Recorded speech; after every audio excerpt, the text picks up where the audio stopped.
Respiration. पिछले video में हमने देखा था, हमने ग्लूकोज के इनकम्प्लीट ऑक्सीडेशन यानी कि पहला स्टेप किसका, सेल्यूलर रेस्पायरेशन का। सेल्यूलर रेस्पायरेशन का पहला स्टेप ग्लाइकोलाइसिस पूरा किया था, जिसका एंड या मेजर जो प्रोडक्ट था वो थे हमारे 2 पाइरूवेट। अब अपने को इस पाइरूवेट के फैट है ना, भविष्य के बारे में बात करना है। तो पिछले में तो हमारा एनारोबिक कंडीशन हो गई थी, lactic acid fermentation, alcoholic fermentation, और आज हम कर रहे हैं जो है एरोबिक रेस्पायरेशन। ठीक है, और ये एरोबिक रेस्पायरेशन किसमें होता है बच्चा, माइटोकॉन्ड्रिया। किसमें होता है, माइटोकॉन्ड्रिया। तो ये आज का जो पॉइंट है हमारा वो कौन सा होगा, हमारा एरोबिक रेस्पायरेशन।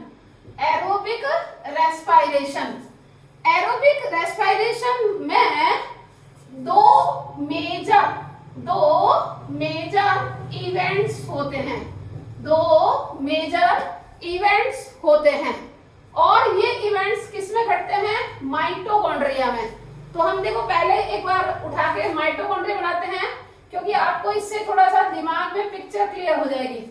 ये माइटोकॉन्ड्रिया की आउटर मेम्ब्रेन है ना, ये इनर मेम्ब्रेन जो कि फिंगर लाइक प्रोजेक्शन निकालती है ना, और इसमें फिंगर लाइक प्रोजेक्शन में ये क्या है, ऑक्सीसोम कहते हैं। वैसे हम साइटोलॉजी पढ़े थे तो ऑक्सीसोम कहते हैं, और यहाँ पर हम क्या कहते हैं, इसे एटीपीएज एंजाइम कहते हैं। तो कुछ ही बनाए हैं मैंने। अब देखो ये जो पाइरूवेट है ना, यहाँ बना है साइटोप्लाज्म में पाइरूवेट, ये एंटर करेगा कहाँ, मैट्रिक्स में। अब बात आती है, बच्चे को ऐसे लगता है कि ये पीएमएस है, ये है। एक्चुअल में बात क्या कहने का मतलब है कि अगर आप साइटोलॉजी वाला चैप्टर पढ़ोगे तब भी आप ये पढ़ो कि माइटोकॉन्ड्रिया में इनर मेम्ब्रेन की इनफोल्डिंग, जिसे हम क्या कहते हैं, क्रिस्टा कहते हैं। इनर मेम्ब्रेन की जो इनफोल्डिंग है, जिसे हम क्रिस्टा या क्रिस्टी प्लूरल हो गया कहते हैं, इसने जो है टोटल होल मैट्रिक्स को, क्योंकि मैट्रिक्स तो क्या है, ये पूरा मैट्रिक्स है, और इसको इसने क्या कर दिया, 2 पार्ट में डिफरेंशिएट कर दिया है ना। तो यहाँ पर क्या हो गया, या तो मैं कहूंगी मैट्रिक्स है ना, और मैट्रिक्स को किसने कर दिया, इनर मेम्ब्रेन ने 2 पार्ट में या 2 कंपार्टमेंट में है ना, 2 किसमें कर दिया, कंपार्टमेंट में डिवाइड कर दिया। कौन सा हो गया, एक कंपार्टमेंट तो ये हो गया, जिसे हम क्या कहते हैं, पीएमएस,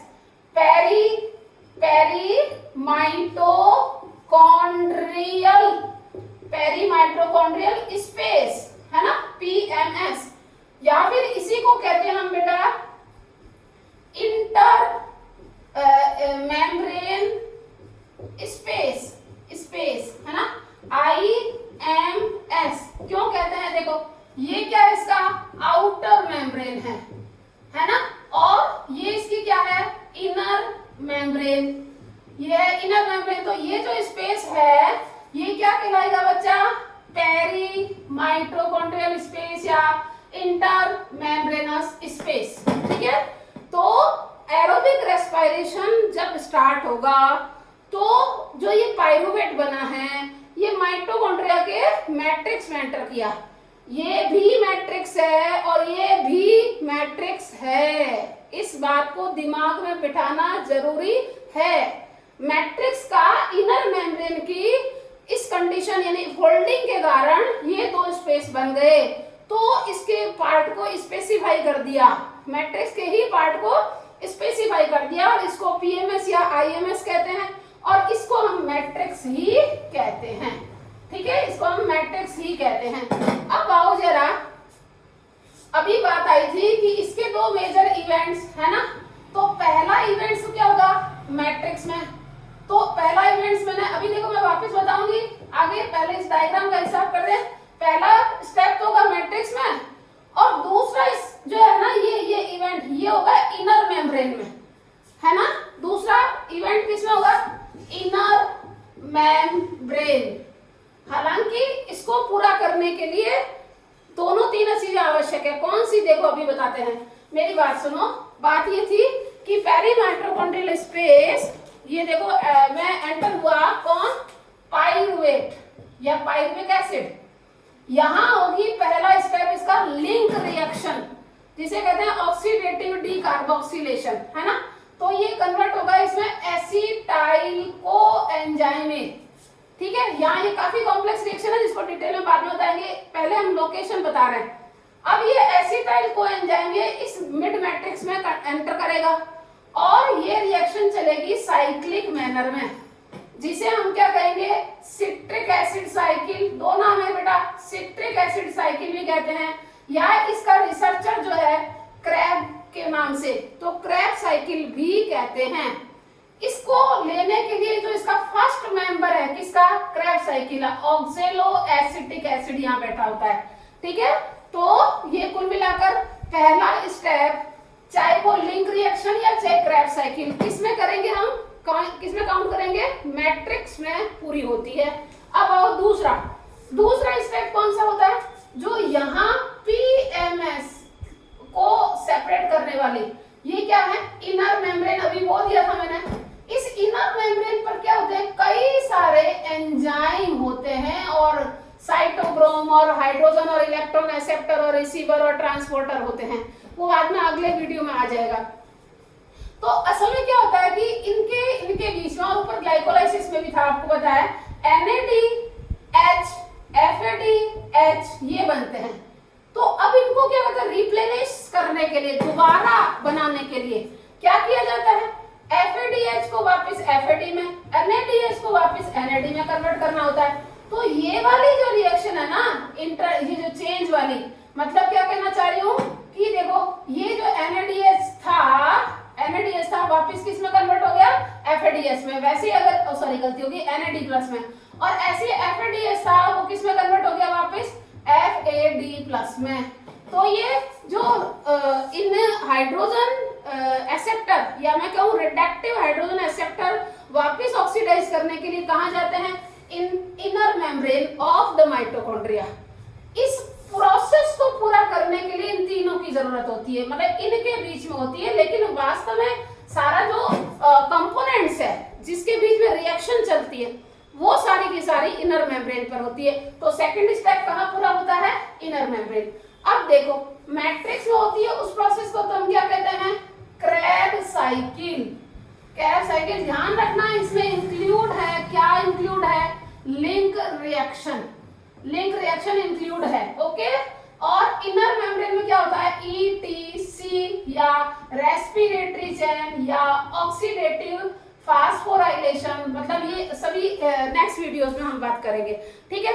ये था हमारा कि इनर में एरोबिक रेस्पिरेशन में कौन से स्टेप होते हैं। अब आओ जरा देखो, एक मिनट मैं हिसाब करती हूँ। जब ये वाली प्रोसेस मैट्रिक्स वाली होती है ना, मतलब क्या कहना चाह रही हूँ कि पाइरुविक एसिड किसमें कन्वर्ट होता है, एसिटाइल कोएंजाइम में, और फिर एसिटाइल कोएंजाइम आगे साइक्लिक रिएक्शन होती है। तो इस सारी प्रोसेस के दौरान दो चीजें रिमूव होती है, क्या, देखो CO2 और कौन, NADH। यहाँ पे भी, इधर भी तीन जगह पर, जैसे एक जगह ये हुई और CO2 रिलीज होते हैं। ऐसे जैसे NADH से, तो यहाँ पर भी FADH और जो है NADH रिलीज होते हैं। तो क्रैब साइकिल के द्वारा तो हाइड्रोजन और CO2 का रिमूवेशन होता है। मैं साइड में लिख रही हूँ, ध्यान रखना, अच्छे से पढ़ना इसको। क्रैब साइकिल के दौरान तो क्या होता है, CO2 और हाइड्रोजन एक्सेप्टर जो है वो रिड्यूस होते हैं। क्यों, क्योंकि वो हाइड्रोजन जो कि इस कार्बन से जुड़ी हुई हाइड्रोजन है, देखो यहाँ पे लिखा था मैंने आपको, ये फॉर्मूला आपको बताया, ये पाइरुविक एसिड का फॉर्मूला है ना। तो ये जो कार्बन से हाइड्रोजन जुड़ी हुई है, कार्बन से हाइड्रोजन जुड़े, इन सब हाइड्रोजन को निकालना होता है, हटाना होता है, तभी तो ऑक्सीडाइजेशन होगा, है ना। तो इस हाइड्रोजन को लेने के लिए कौन होते हैं, हाइड्रोजन एक्सेप्टर। ये सारे के सारे यहाँ पर होते हैं और ये रिड्यूस होते हैं। पहले स्टेप कार्बन क्रैब साइकिल में तो ये होता है। दूसरा स्टेप कौन सा था अपना, अभी ऊपर लिखा है अपना, कौन सा, ETC या ETS, एक ही बात है, डिटेल हम बाद में बात कर लेंगे। अब ये जो रिड्यूस हो गए हैं ना, इनको वापस क्या करना है, क्या करना है, ऑक्सीडाइज। तो रिड्यूस्ड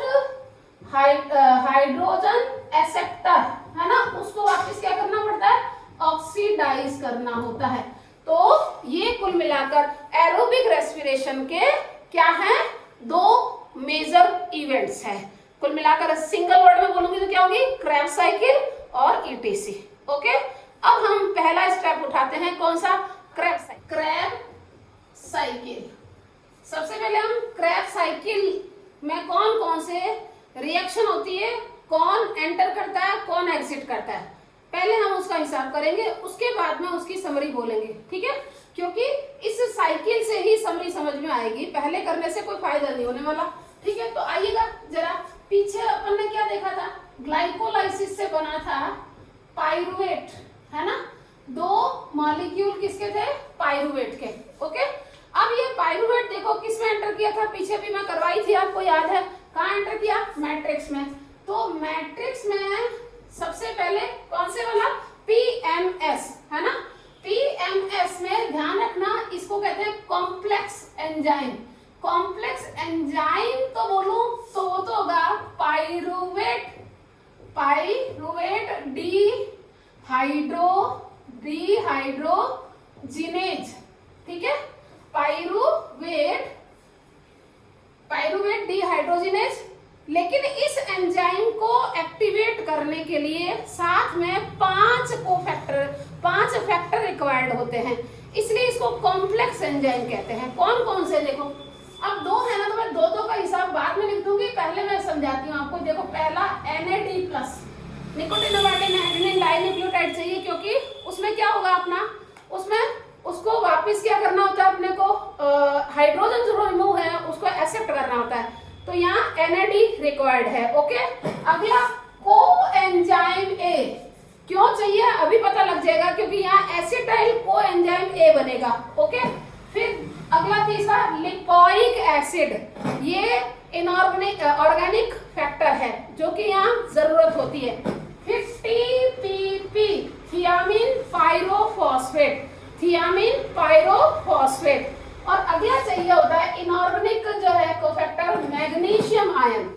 तो पाइरुवेट डिहाइड्रोजिनेज एंजाइम में क्या होता है, अपने को इन 5 कोफैक्टर की रिक्वायरमेंट होती है। आ जाओ अगला, ये जब रिएक्ट करते हैं तो बनता है, यहाँ पे क्या होता है, देखो एसिटाइल कोएंजाइम A बनता है, एसिटाइल कोएंजाइम A बनता है, ठीक है। असल में इस पूरे एंजाइम का नाम जो है ना, डिहाइड्रोजिनेज लिखा हुआ है, बट वास्तव में अगर कंप्लीट नाम लिखोगे ना तो पाइरुवेट डिहाइड्रोजिनेज डीकार्बोक्सिलेज। कारण क्या है, देखो मैं ये सब बाद में बताऊंगी, वैसे आपको ध्यान रखना पड़ेगा। अब बात यहाँ हो गई है तो मैं बता देती हूँ, यहाँ CO2 भी निकलेगा और NADH में भी कन्वर्ट होगा। इन सब का हिसाब हम लास्ट में करेंगे, जैसे मैंने आपको ग्लाइकोलाइसिस में भी कहा था, एंट्री कौन हो रहा है, एग्जिट कौन हो रहा है, उसका सबका हिसाब बाद में करेंगे। पहले हम रिएक्शन के कौन कौन से स्टेप हैं वो पढ़ रहे हैं ना। तो अब आओ जरा, एसिटाइल कोएंजाइम A अब एंटर किसमें करता है, मिड वाला जो मैट्रिक्स का पोर्शन है वहां एंटर करता है। यहां बैठा होता है ऑक्जेलो एसिटिक एसिड, ठीक है। ऑक्जेलो एसिटिक एसिड क्या कहलाता है, first member of Krebs cycle, ठीक है। इस ऑक्जेलो एसिटिक एसिड ये रिएक्ट करता है एसिटाइल कोएंजाइम से, यहां चाहिए इसको वाटर, समझ में आ गई।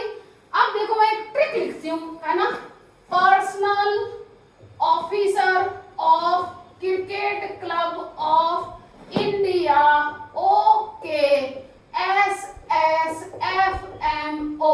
अब देखो मैं आपको, क्योंकि क्रेब साइकिल बच्चों को बड़ी बहुत गंदी लगती है, ऐसे सोचता है कि वो सारे इंटरमीडिएट कहाँ से याद करे ना, 1 मिनट में याद हो जाएगा। देखो मैं इसके आगे आगे के लेटर है ना यहाँ लिखती हूँ आपके, ठीक है। देखो इधर देखो, पर्सनल असिस्टेंट ऑफिसर लिख दिया करो आपको, personal assistant officer of cricket club of India, cricket club of India, है ना, इंडिया हो गया, ओके, समझ में आ गया, ओके, SSFM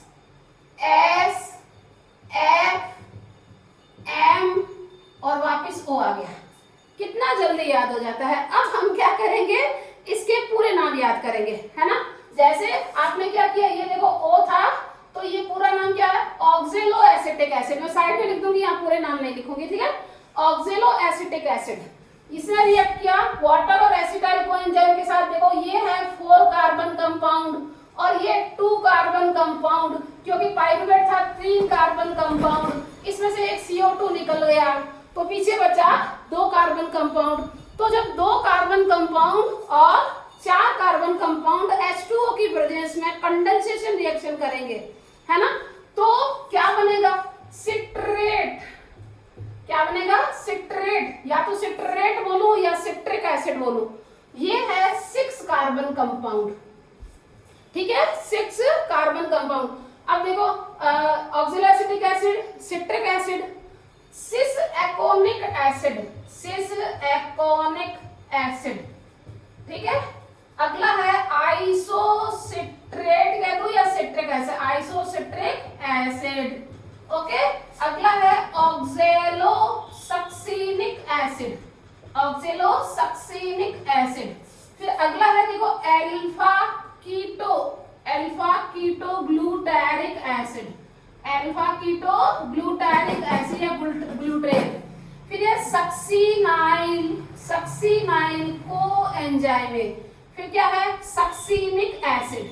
क्या है, सक्सिनेट लिख दो या सक्सिनिक एसिड। फिर या तो फ्यूमेरेट या फ्यूमैरिक एसिड, फ्यूमैरिक एसिड, ओके। और अगला क्या होगा, मैलेट या मैलिक एसिड। देखो कितनी जल्दी याद हो गया, है ना। अब आता है हमारे को पहले देखना है, जैसे मैंने यहाँ पे लिख दिया था पहले ही, तो पहले देखें कि 3 कार्बन कंपाउंड था पाइरुवेट, उससे 1 कार्बन रिलीज हो गया तो रिमेनिंग बचा 2 कार्बन। 2 कार्बन 4 कार्बन से जुड़ेगा जो कि ऑक्सिलो एसिटिक एसिड इसका फर्स्ट मेंबर है, कंडेंस होगा और 6 कार्बन निकलेगा, ओके। अब देखो 6 कार्बन वाला ये मॉलिक्यूल 6 कार्बन, ये 6 कार्बन रेड से निकली, ये भी 6 कार्बन, ये भी 6 कार्बन, ठीक है, ये भी 6 कार्बन। अब आओ जरा, बीच में एक राजा बाबू बैठे हैं बड़े सींग लगाए हुए, अल्फा कीटो ग्लूटारिक एसिड, है ना। तो देखो ये क्या करता है, जहां सींग वाले राजा जी बैठ जाए तो एक CO2 इधर से निकालेगा, दूसरा CO2 इधर से निकालेगा, ठीक है। तो ये क्या करता है, यहाँ से भी CO2, मतलब इससे पहले भी CO2 निकलता है और इसके बाद भी CO2 निकलता है। तो देखो ये 6 कार्बन था तो अब एक CO2 निकल गया तो ये क्या होगा, 5 कार्बन हो जाएगा। और अब एक CO2 फिर निकल गया, इसका मतलब ये क्या हो जाएंगे, 4 कार्बन। अब CO2 नहीं निकलना है तो ये भी 4 कार्बन, ये भी 4 कार्बन, ये भी 4 कार्बन, ओके। तो अब अपने को एक तो क्वेश्चन आता है कि कौन कौन 4 कार्बन है, कौन कौन 3 कार्बन है, कौन 2 कार्बन है और कौन 6 कार्बन है। तो देखो सिमेट्री कितनी जल्दी मस्त वाली बैठती है, ये 3 कार्बन, ये 2 कार्बन और इसके ठीक सामने 5 कार्बन। फिर इधर वाले 4 कार्बन और इधर वाले कौन से, सॉरी गलती होगी, इधर वाले 6 कार्बन और इधर वाले 4 कार्बन। क्यों, क्योंकि ये 5 कार्बन से एक CO2 पहले निकला और एक CO2 बाद में निकला है। तो देखो सिमेट्री से याद हो जाएगा आपको अपना, है ना। अब आओ जरा कि ये तो ट्रिक थी, personal assistant officer of cricket club of India, okay, SSFMO, इससे तो नाम निकला। अब देखो दूसरा ट्रिक बताती हूँ, कौन सा, किसका होगा ट्रिक, एंजाइम का, ठीक है। प्रियंका दीदी ने कहा, प्रियंका दीदी ने कहा, प्रियंका दीदी ने कहा, डिकार्बोक्सिलेज, ठीक है। प्रियंका दीदी ने कहा चंद्रशेखर, देखो मैं हिंदी और इंग्लिश मिला के लिखूंगी, चंद्रशेखर, चंद्रशेखर से क्या होगा, सिट्रेट सिंथेटिस, चंद्रशेखर आई दी देख देर करेगा तो सुनील दत्त फिर मार डालेगा। प्रियंका दीदी ने कहा चंद्रशेखर देख, प्रियंका दीदी ने कहा चंद्रशेखर आई दी देख देर करेगा तो सुनील दत्त फिर मार डालेगा। आओ जरा देखो इससे क्या बनता है ना। अभी देखते हैं, एंजाइम लिखते हैं। प्रियंका दीदी ने कहा मतलब पाइरुवेट डिहाइड्रोजिनेज, और इसको डी कार्बोक्सिलेज नहीं लिख के क्या लिखते हैं, कॉम्प्लेक्स, पायरुवेट डिहाइड्रोजिनेज कॉम्प्लेक्स, जब भी दो एंजाइम एक साथ रिएक्ट करते हैं तो उसके आगे क्या लिखा जाता है? कॉम्प्लेक्स लिखा जाता है। पक्का? एक नंबर ये हो गया। आ जाइएगा दूसरा, तो ये क्या काम आता है दूसरा? ये दूसरा, ठीक है, ये पहला citrate synthetase, citrate synthetase, okay. तीसरा देखो, तीसरा चौथा, ये 3 और ये 4, यहाँ सिट्रेट, ये तो चौथा ही था, पायरुवेट डिहाइड्रोजिनेज, इसको क्या कहेंगे? कॉम्प्लेक्स, ठीक है, क्योंकि दोनों साथ साथ नहीं लिखते। यहाँ क्या काम आएगा? सिट्रेट सिंथेटेज, ये 2 नंबर, ये 1 नंबर। आओ अब 3 नंबर, 3 नंबर और ये 4 नंबर, दोनों में क्या होता है? देखो, यहाँ पानी डाला, यहाँ पानी निकाला और यहाँ पानी वापस डाला, यहाँ निकलेगा और यहाँ वापस डलेगा। जहां डलता है उसको हाइड्रेशन रिएक्शन, जहां निकलता है उसे डिहाइड्रेशन, फिर वापस हाइड्रेशन। इन दोनों में ही एंजाइम सेम ही काम आते हैं। तो नंबर 3 एक्कोनीटेज, एक्कोनीटेज, नंबर 4 एक्कोनीटेज, ओके। ये 3 और 4 हो गए। अब देखो अगला क्या है? आईडी, आईडी माने ये यहाँ आईडी लगेगा, ध्यान रखना। ये क्या है? 5वां नंबर रिएक्शन, ये लो साहब 5वां, चौथी में 5वीं हो गई ना, इसको कहते हैं आइसोसिट्रेट डिहाइड्रोजिनेज, आइसोसिट्रेट डिहाइड्रोजिनेज। तो 5वां नंबर क्या है? आइसोसिट्रेट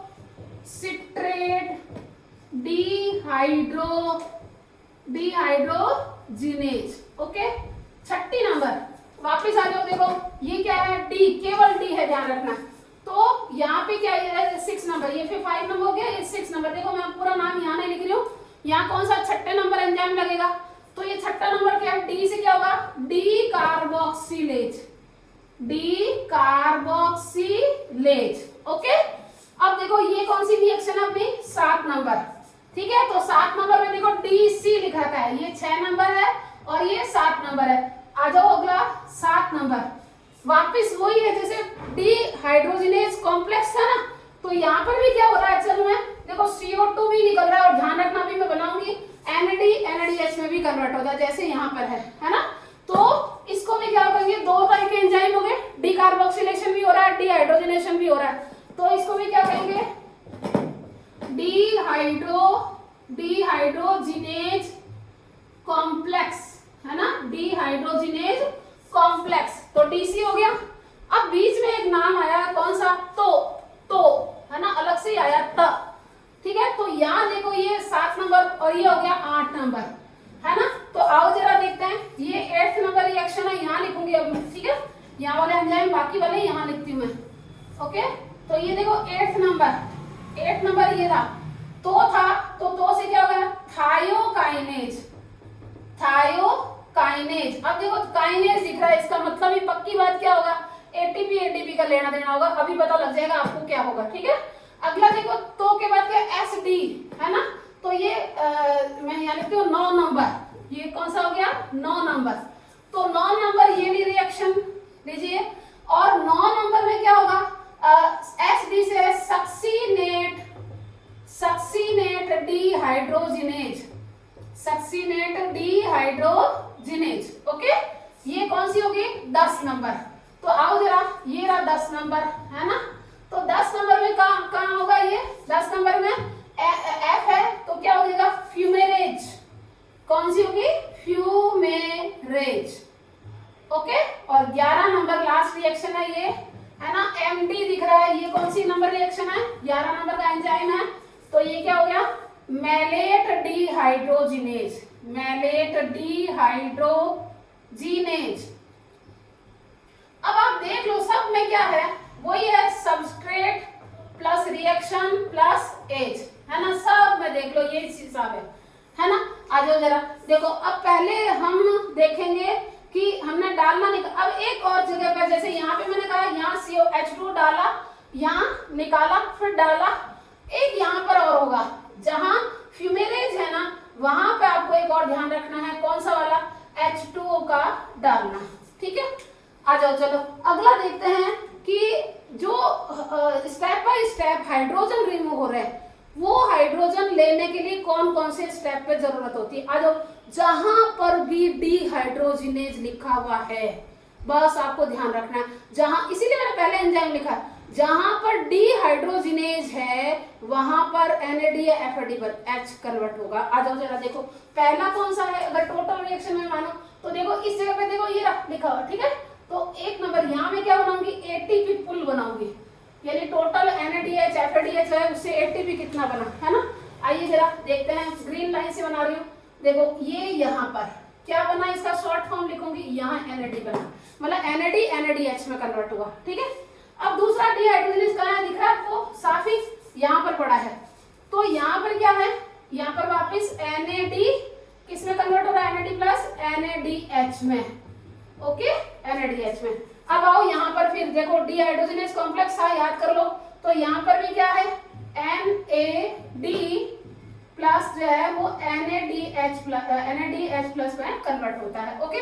अब देखो आपको एक बात ध्यान रखनी है, 8th नंबर रिएक्शन थी ना, वो थायोकाइनेज थी, ठीक है। यहाँ पर क्या होता है अक्सर में बच्चा, GDP गुआनोसिन डाइफॉस्फेट GTP में कन्वर्ट होता है, मतलब पहले GDP इनऑर्गेनिक फॉस्फेट से जुड़कर GTP में कन्वर्ट होती है, फिर ये GTP है ना ATP से रिएक्ट करती है और कन्वर्ट हो जाती है ATP में, समझ में आ गई, और प्लस वापस क्या आ जाएगा GDP, और ये GDP वापस ऐसे कन्वर्ट, तो ये साइकिल है ना और ही साइकिल कहलाती है।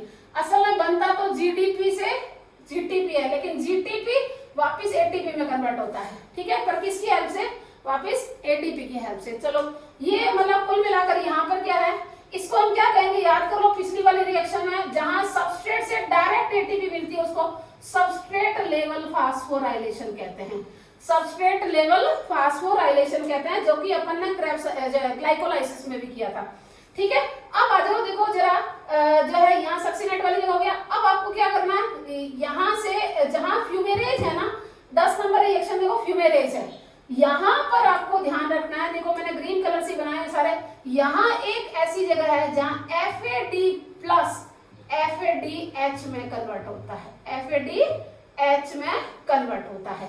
फिर अगला क्या है, डिहाइड्रोजिनेज कहाँ है, देखो ये रहा फ्यूमेरेज। अब मैलेट डिहाइड्रोजिनेज है ना, मैलेट डिहाइड्रोजिनेज, मैंने जगह गलत लिख दिया, सॉरी गलत लिख दिया, प्लीज सॉरी प्लीज, है ना, सक्सिनेट डिहाइड्रोजिनेज ये रहा, प्लीज सॉरी, हाँ, यहाँ पर जो है ना फ्यूमेरिक से ठीक पहले FAD प्लस जो है FADH में कन्वर्ट हो जाता है, FADH में कन्वर्ट हो जाता है, सॉरी प्लीज, है ना, FADH में कन्वर्ट हो जाता है। कहाँ मैंने अभी बोला था, खाली बात के चक्कर में इसमें गड़बड़ हो गया मामला, तो जहाँ डिहाइड्रोजिनेज है वहां पर भी हाइड्रोजन निकलेगी। अब अगला डिहाइड्रोजिनेज कहाँ है, मैलेट, है ना, तो आओ जरा ये 11 नंबर रिएक्शन है, यहाँ पर फिर क्या होगा, NAD किसमें कन्वर्ट होगा, NADH प्लस में, NAD प्लस NADH प्लस में कन्वर्ट हो जाएगा। अब जरा देखते हैं, हम एक बार रेड लाइन से लाएंगे क्योंकि ग्रीन तो काफी बना दिए, है ना। ये देखो रेड लाइन से यहाँ क्या बना है, NAD, मतलब कन्वर्सन किसका हुआ है, NAD का, ठीक है। अब आ जाओ यहाँ पर भी कन्वर्सन किसका हुआ है बाबा, NAD का, यहाँ आ जाओ कन्वर्सन किसका हुआ है, NAD का, यहाँ कन्वर्सन किसका हुआ है, GTP का, यहाँ कन्वर्जन किसका हुआ है, FAD का, है ना, और यहाँ कन्वर्जन किसका हुआ है, NAD का।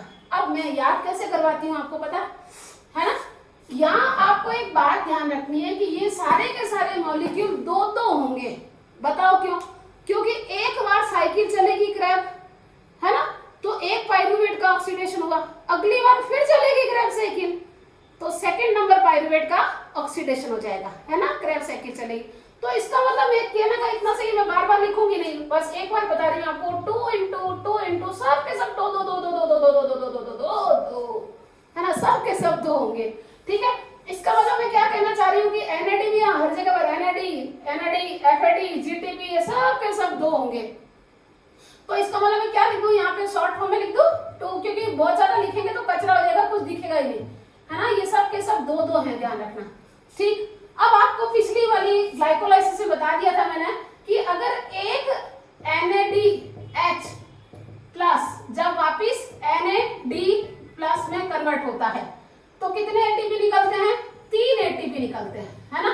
ऐसे ही आपको ये याद करना है, पहला पॉइंट ये, दूसरा पॉइंट क्या याद करना है, जब एक FADH प्लस वापिस FAD में ऑक्सीडाइज होता है तो 2 ATP रिलीज होते हैं। ध्यान रखना, पक्की ध्यान रखना है। अब काउंटिंग करेंगे अपने कितनी ATP बना, है ना। तो देखो यहाँ 2 NADH थे, है ना, तो 2 जो है 1 से 3 तो 2 से 6, तो इसका मतलब कितने ATP बने यहाँ 6। यहाँ भी कितने, ये सेम बात है, बालूर टाइम नहीं खराब करे, यहाँ भी कितने होंगे 6। यहाँ देखो GTP और ATP तो बराबर है ना, तो 2 GTP बने तो कितने होंगे 2 ATP। FAD 1 से 2 तो 2 से 4, यहाँ पर भी कितने हो गए 6। तो टोटल ATP काउंट करो जरा, 6 का बढ़ा रही है कुछ नहीं है ना, 6 + 6 6 2 ऐसे नहीं याद करना। तो 1 2 3 4 और ये क्या हो गया 5, तो 6 5 30, है ना। तो यहाँ टोटल ATP कितने बने 30 ATP। तो इसको कहते हैं ATP पुल। ये क्या बनाया मैंने, ATP पुल बना दिया कि 2 पाइरुवेट जब कंप्लीट ऑक्सीडाइज हो जाते हैं तो क्या होता है, 3 जगह CO2 निकला। देखो यहाँ CO2 निकला, यहाँ CO2 निकला, यहाँ CO2 निकला, ठीक है। इसका मतलब 6 मॉलिक्यूल किसके निकल गए CO2 के, क्योंकि 1 से 3 तो 2 से 6, ठीक है। अब देखो NADH कहाँ निकले, 1 2 3 4 जगह NADH, तो 4 जगह मतलब टोटल 8, ठीक है। ऐसी एक जगह FAD मतलब टोटल 2, ठीक है, और एक जगह GTP यानी टोटल 2। तो अब देखो मैं आपको बताती हूँ, आपको कहने का मतलब क्या है, पाइरुवेट 2 जब कंप्लीट ऑक्सीडाइज होते हैं तो 6 CO2, ठीक है, 8 NADH, 2 FADH और 2 GTP, ओके। तो ओवरऑल रिएक्शन